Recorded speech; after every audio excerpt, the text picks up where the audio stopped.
My name is Lonnie Keach. I'm the interviewer. I'm with United Way of the Lakeshore, and we are with Bill Naymick.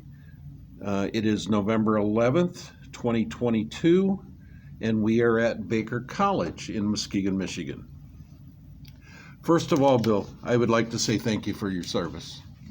I do appreciate your service.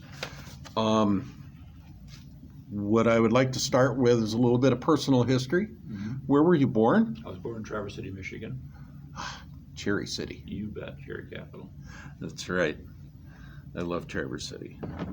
And if you don't mind, tell us the date. May 9th, 1948. Okay. And who were your parents and what were their occupations? My dad was Mike Naymick. My mother was Vera Naymick. My dad worked at Parsons Aircraft, making helicopter rotor blades. He was, I believe, chief of quality control or quality inspector. My mother was a housewife at home. She did not work outside the house. Okay. Did you have any siblings? Yes, I have one brother and 3 sisters. And are they still with us? Yes. Okay, great. Where do you fall in that group? I'm the first. I'm the oldest. You're the oldest. Yes. Wonderful. Okay. Did any of them serve in the military as well? No. No. No. Okay. They figured they'd live through you, huh? Yeah. Okay. How did your parents feel and your siblings feel about you going in the military?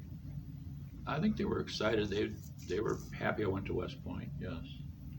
So yeah, they were happy. Okay. West Point is a very respected school. Yes. I guess I could say school. Institution. Yes. My son is a naval officer, Okay. so I'm very familiar with the schools or the institutions. What primary and secondary schools and colleges did you attend before you went into the military? I went straight out of high school. Okay, what high school did you go to? Traverse City Senior High School. Oh, okay. All right. And then you went right into the military. Yes, right into. I took Okay. a month, and then that was in West Point. Were July you 1st. were you an enlisted man, or I mean, did you enlist? No. You were drafted? No. Okay. As a matter of fact, when my draft notice came, I said, "You can't draft me. I'm already in the Army." Oh, so you already joined. Yeah, that's West Point's the Army. So you're an active duty and you're assigned as a cadet at West Point. I see. Okay. Before you went in, you just answered that question right out of high school.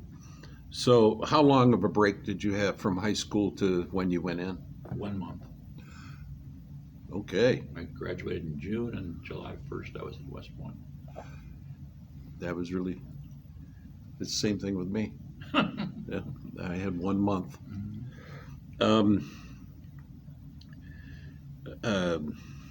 Can you tell us a little bit about when you went into the military? What was it like?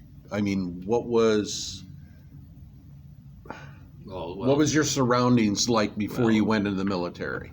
Before I went in the military? Yes. As you were going into the military, did that have an effect on why you went into the military? I'd always been history buff, military history buff. Studied, and mostly was aviation. But I wasn't qualified because of my eyesight to be a pilot. So, and then basically the high school counselor called me in junior year and asked me if I'd ever considered going to West Point. I said, no. what's the height limit? And they would look, it was 6'6", I was 6'6.25". So, basically at that point, I started the application process. Did you think about slouching a little bit? Yes, I got stuck in this. Yeah, as a matter of fact, the medical officer I took the medical with, I was down at I think it was at Selfridge Air Force Base, and I'm sitting there slouching. He takes his hand and goes right in my stomach. I think I got an extra 2 inches out of it. There you go. Okay. So that, because you were such a history buff, that was one of the main reasons why you joined. Yeah. Okay. All right. You didn't have somebody come and poking you in the side saying you need to come join. You need to come join. No, but yeah. I don't know if I told you the story. The high school counselor called us in and talked to us about what are you going to do and what are realistic. So I went home and talked to my dad about going to college, and his answer was, "We'll see," which meant you're on your own, kid. So, Yep. When the opportunity came to go to West Point, I took it. Okay. So, why did you choose the Army over the other branches?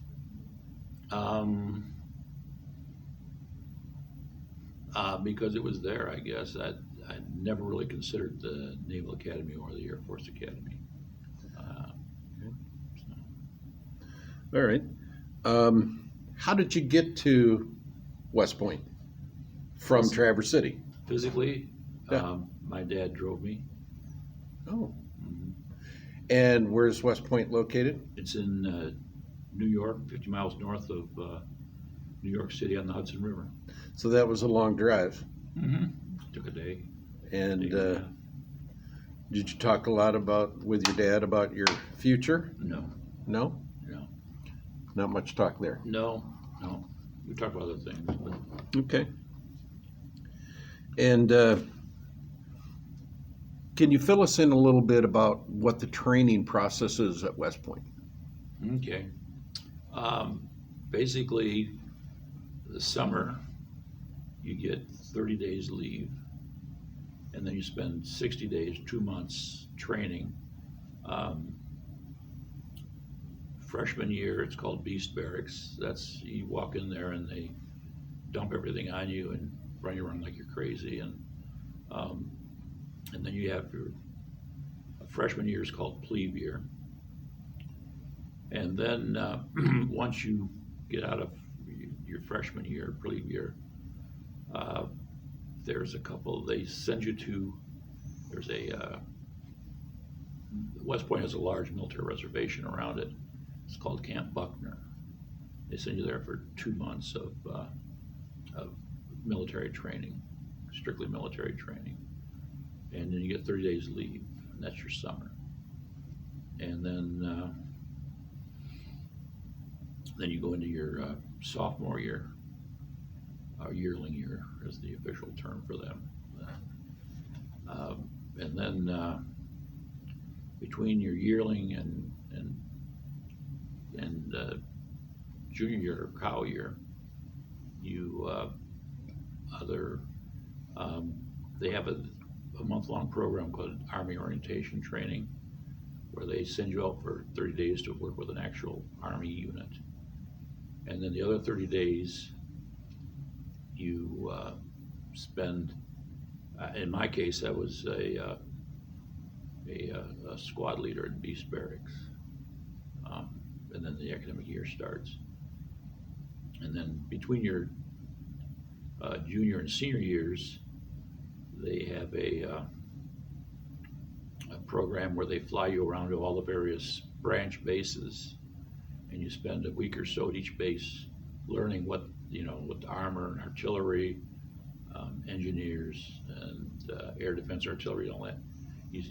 They give you sort of briefings on and show you what's going on with that. And then you come back for your senior year, and then about halfway through, you start doing branch choices based on your order of merit academic or general order of merit, which is everything. And then when you graduate, you get 60 days leave, and then you're in the Army. So you're not considered in the Army that whole time? Oh, yeah. Okay. Yeah. But you're not in the real Army. But now you're in the Army. Now you're in the Army, yes. We're wearing green and not gray. Yeah, there you go. Okay.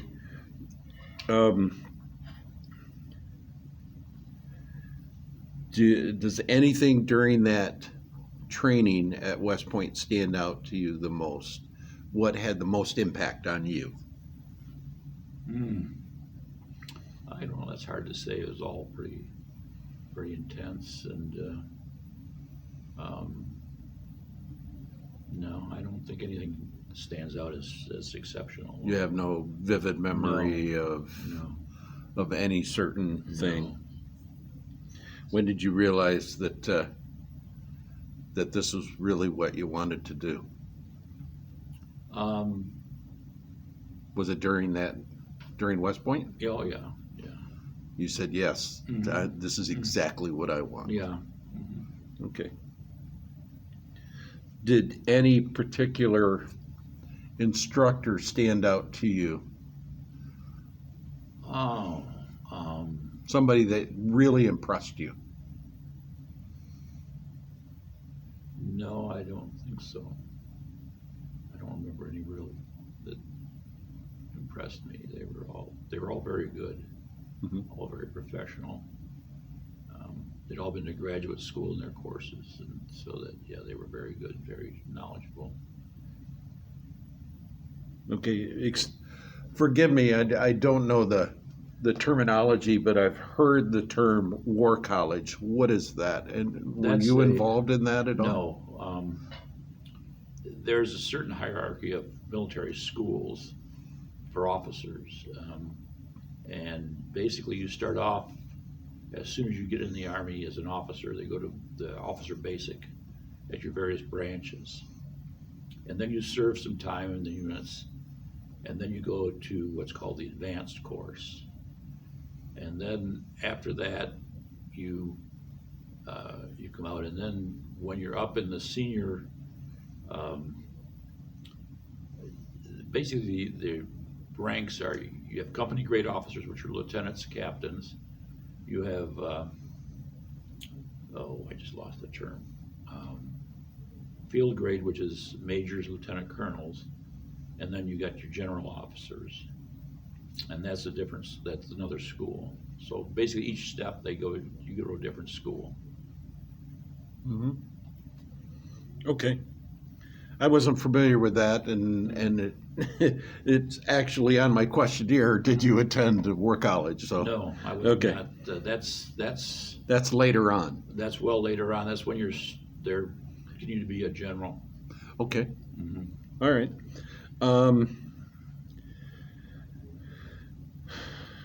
When you came out of West Point, you came out as A second lieutenant. A second lieutenant.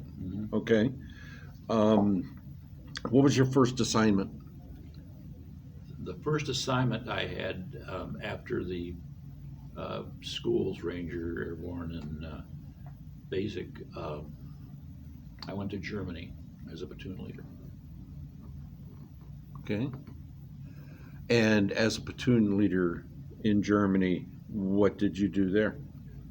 Basically, an armored platoon has 5 tanks, and so I was in charge of, each tank has 4 crewmen, so you theoretically have 20 people under you. But when I got there, Vietnam was hot and Germany was not, so I think we had 2 of our tanks were in storage, so we only had 3 tanks, and each tank had like 2 crewmen. I mean, it was really, really. So it was. Yeah, it was bare bones. You were working with a skeleton crew. Oh, very then. skeleton. Yes. Okay. Yes. So it's a good thing you weren't. It's a good thing the Russians stayed on the other side of the border. Yeah, I was just going to say it's a good thing you weren't confronting anyone. That's right. So, after Germany, or I should say, how long were you in Germany? 3.5 years. 3.5 I years. extended it's a 3-year tour, and I extended for 6 months. Okay. I was going to extend again, but it wasn't quick enough. So you extended for why? 6 months. No, because for I why? Because I like Germany. You like Germany? I like Germany. You're the second nice. person today I've talked to that loved Germany. Yes, it's very, very nice. Yeah. Okay, so after Germany, where did you go? Fort Riley, Kansas. And what do they do at Fort Riley? They, it's an Army base, and they do Army things. It's just, It's just a regular Army base. regular yeah. Army base. Okay, with regular Army stuff. Right, yes. Okay. It was the First Infantry Division, I think. Did you continue any specialized training during that time? Not on the Army, but they did have a flying club, and that's where I started flying. Okay. And what aircraft were you flying? It was the civilian Cessnas. Oh, okay. And we had some O-1 bird dogs. A couple of them I got to fly. But that was the only military. But it was as a civilian. And that's where you started learning to fly? Yes. Okay. I've always wondered what it would be like to learn to fly. It's exciting. Yeah. Sometimes it's really exciting. And for a person that is scared to death of airplanes, I always wanted to try to fly once. So You ought to. It's not too late. yeah, it is. No, it's not.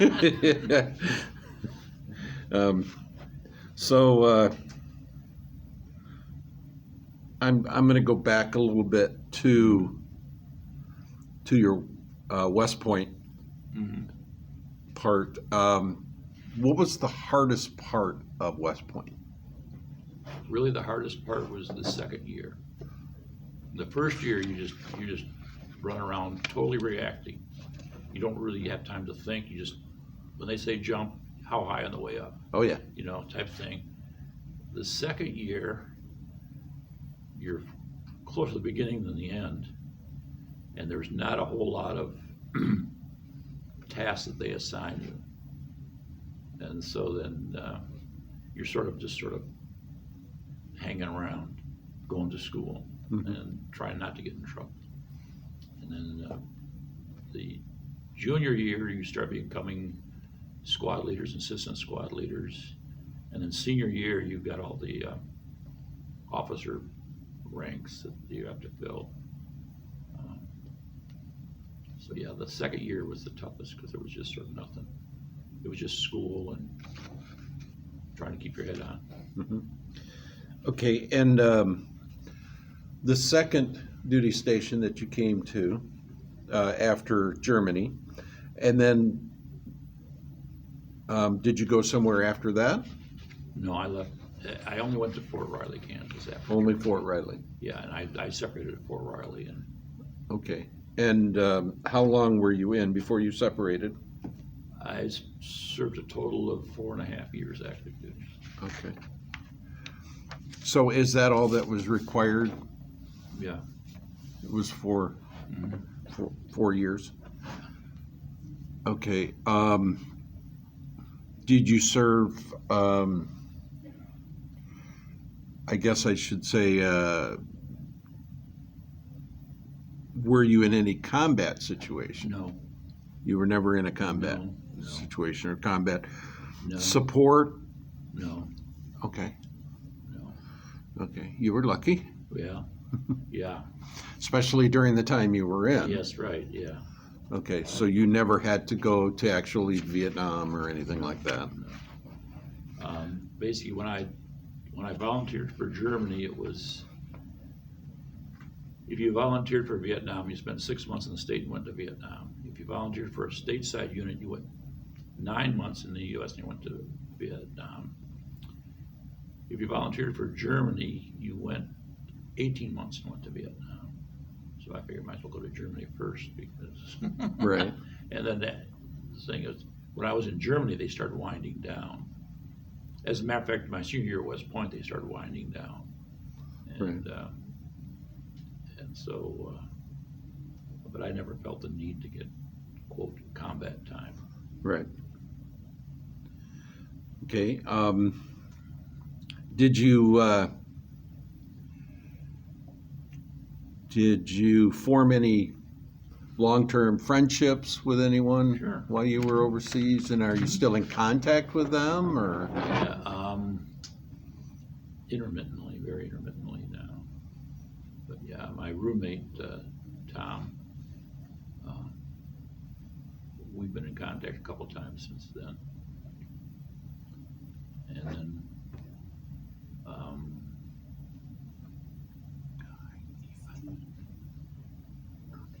Steve Kupek, my roommate, we're in constant contact. We've been ever since we got out. And I can't, Howard Merle, we called him the Spook. Okay. He was enlisted, and we had this big house in Germany, and he didn't want to stay in the barracks, so we let him occupy a room in our basement. So, and that was when the Wizard of Id cartoon. You ever see that in the Sunday cartoons, right? Yep. Well, there's this cartoon about they bring this big Christmas tree and it's too tall. The king says, "We'll cut a hole in the floor." So they cut a hole in the floor and drop the thing down, and it goes into the cell of the little guy in prison, right? And he says, "Holy cow, my own Christmas trunk." Well, so when we were occupying this house, they had these couches that had storage behind the back of them, and it was all full of Christmas ornaments. So we got a tree, we drug it in there, and we opened them up, and the Christmas ornaments were gone. And so we went down in the basement, and there was, in Howard's room, there was this little tree, absolutely covered in Christmas ornaments. So at that point, he became the Spook. I was going to ask how he got that title, but thank you for sharing that, because now I don't have to ask.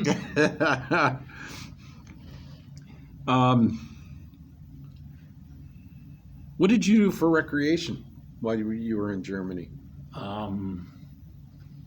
I went to a lot of Formula One races and Formula 2 races on the weekends, and spent quite a bit of time in Heidelberg, which was like a 40-minute drive from Mannheim,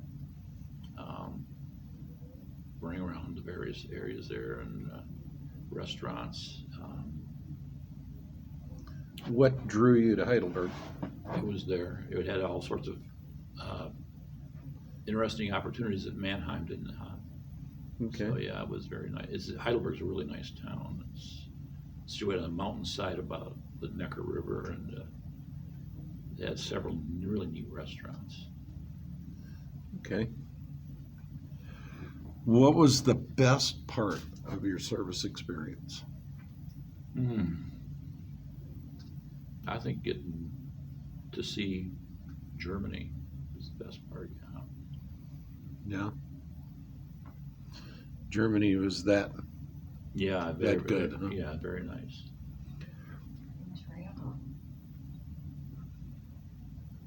Okay, and what day did your service end? It was in '75. I believe it was early in October of '75. October 6th or 5th or something like that. Okay, and do you remember that day? Where were you? I was in Fort Riley. Okay. I got in my car and I started driving east. And I drove all the way to Washington, D.C. and met my roommate from college who was there, and stayed there for a couple months with him. Okay. Great. So when did you finally go home? Yes. Yeah, I went back to Traverse City. Okay, and then my brother wanted to get a construction business going, So I helped him build a couple houses to get him started. Okay. So when you returned home, was everybody glad that you were finally home? Well, yeah, I think so. My dad had divorced my mother and moved out to California with his work. But everybody else was, glad to see me. Okay. Um, how was the readjustment once you got out back into civilian life? It was, I don't know if there was any problems at all. Just, I mean, I did not have any of the kind of the real stresses that some of these people have, that Right. the PTSD and all that kind of stuff. I had none of that, so it was just a different job, different. Mm-hmm. Um, Did you go back to college or anything when you got back? no. Well, yes, a long time later, I started graduate school. Okay. I started finishing up graduate school, but I never did finish. Okay. Did you use the GI Bill at all? Yes. Good. I got my flight training on the GI Bill, and what was left over I used for graduate level studies at college. Okay. I got 12 or 15 graduate credits. If you could explain it, how would you say your military life changed you as a person? Oh, that's a good question. I don't know. I mean, I guess everybody has to grow up after college, right? So that's probably where I grew up, got serious things. Mm-hmm. So I think that's probably what it did. No more doing what you want. Now it's Do what you have to do what you have to. Okay. And you said that you did continue friendships. Mm-hmm. Do you attend any reunions of any kind for? Occasionally I go to West Point reunions. Do you? Yeah. And that's there at West Point? Yes. Okay. Every 5 years they have one for each class. Oh, wow. That's great. Mm-hmm. Do you belong to any veterans organizations? No, I do not belong to any veterans. I work at the Veterans Museum, but I don't belong to any veterans organizations. And the Veterans Museum is where? It's the LST 393 in Muskegon. Okay. All right. We have to say that because of who's going to be viewing this don't know where that is. Right. So thank you for clarifying that. It's in downtown Muskegon. Right. It's very nice. You should go. And the LST is? Landing Ship Tank. I just found that out Yeah. not too long ago. Yeah. And all this time I always called it the LST, but I didn't know what that stood for. And which is sad because I was Navy. Oh, yeah. But as you can see, I was a Seabee. Yeah. So okay. I never set foot on a ship the whole time I was in. Oh, you didn't? Okay. No. Okay. So what are some of the life lessons you learned from your military service? Oh, Now we're getting deep. well, I don't know. There's always the old motto: duty, honor, country, perseverance, and always work your way out of the problems. I guess that's you can normally work yourself through all the problems. So that was. Well, I guess most people get that after college. They learn that, but. Right. How has your military and service impacted your feelings about war and the military services, military in general? Mm-hmm. Things that are going on around the world right now. Yeah. I think it reinforced the fact that the military option should be the last, and it can't be used lightly, and you got to be careful with it. guess Vietnam's a real example where they weren't careful. They went in there and got their heads chopped off, literally. Yep.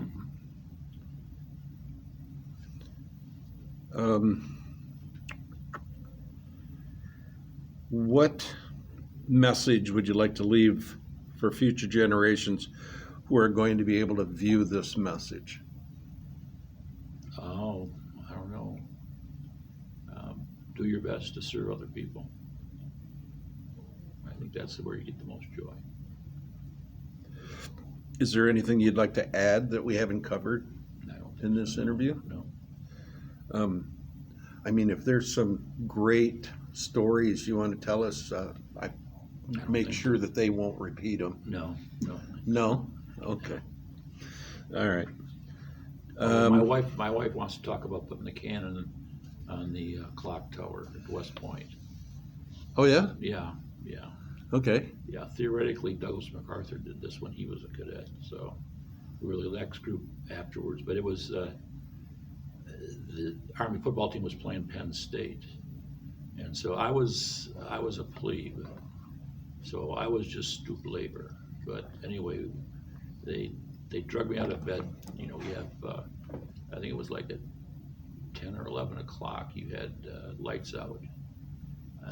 And so about 11:15, they drug me out of bed, and a bunch of upperclassmen, and we went down to the ordnance lab and borrowed a cannon, and then we had to get this cannon from the ordnance lab up to the barracks. How do you borrow a cannon? Well, That sounds so strange. Go ahead. I'm sorry. well, we weren't stealing it because that would be against the code. Right.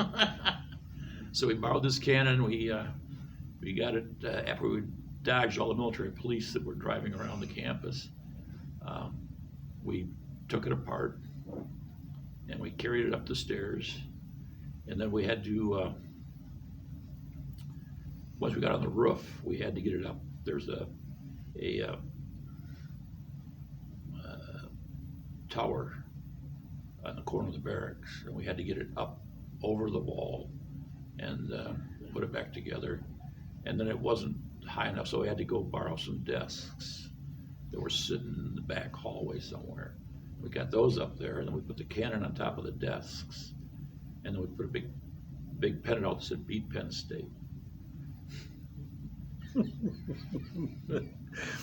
And you didn't get in trouble for this. No, I got lots of blurry eyes the next day. But I didn't get in trouble. I don't think I fell asleep in class either. Okay. Is there anything else that you'd like to talk to that we haven't covered? I don't. Ejection seat.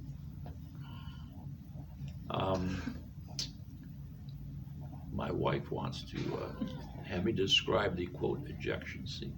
Oh, please do. Well, there's not really it's at West Point, you're in these small classrooms, and you sit by your grade point average. So the person with the highest grade sits here, and the person with the lowest grade is over here, the opposite end. And so if you fail one course at West Point, then you're basically ejected, or you're kicked out. But there are ways to get back in. But so the person in the last seat is said to be in the ejection seat in the class. That's not where you want to sit. No. Well, you earned your way there, though. Well, some people did, yes. I didn't, thank goodness. Huh? I was never in the ejection seat. Okay. I was more in the middle. Well, to wrap this up, what do you wish more people would know about veterans? No, I don't know. I guess they're real people who served, and they gave a lot. Okay. Well, Bill, once again, I would like to thank you very much for your service. And that will bring this interview to a conclusion. Thank you. Thank you.